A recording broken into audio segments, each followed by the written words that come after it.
Hi, and welcome to my channel, Overcoming Gluttony. My name is Alicia, and I used to weigh 327 pounds. I currently weigh 261 pounds. And on this channel, I vlog daily, plus every week I show you what I've meal prepped and all of the food that I have in my household.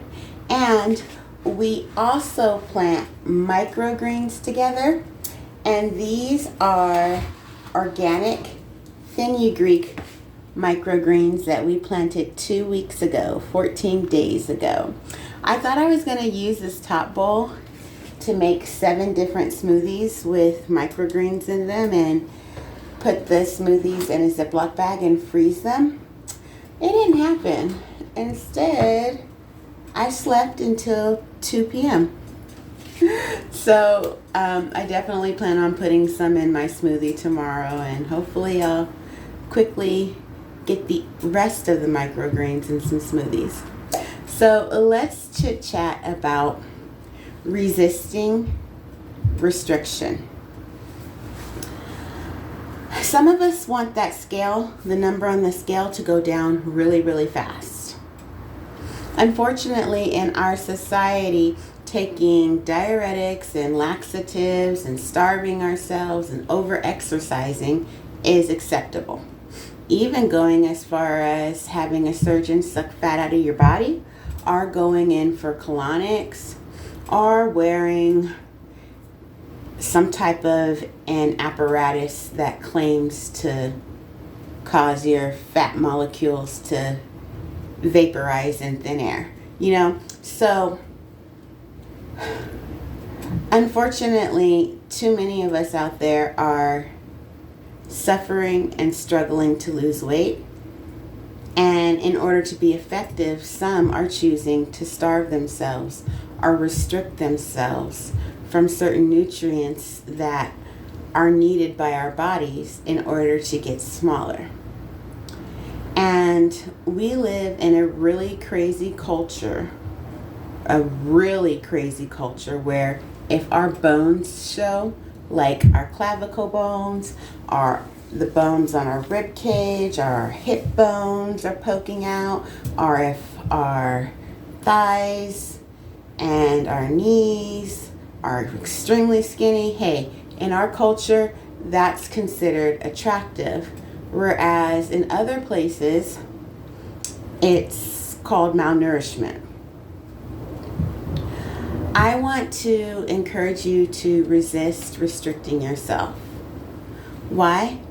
Because the food that we have here that's natural and not man-made is given to us from God to help nourish our bodies.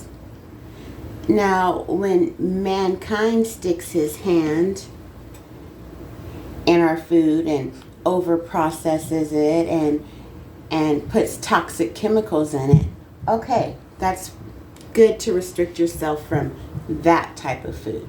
But as far as major food groups, like for me, I'm restricting myself from meat right now because I have yet to find someone or a company that I feel that I can trust that isn't putting toxic chemicals in the meat. But I don't intend to restrict myself from meat forever, just until I can find a safer type of meat that hasn't had steroids and who knows what else injected into it. So I want you to refrain from restricting yourself from God-given nutrients that He put on this planet.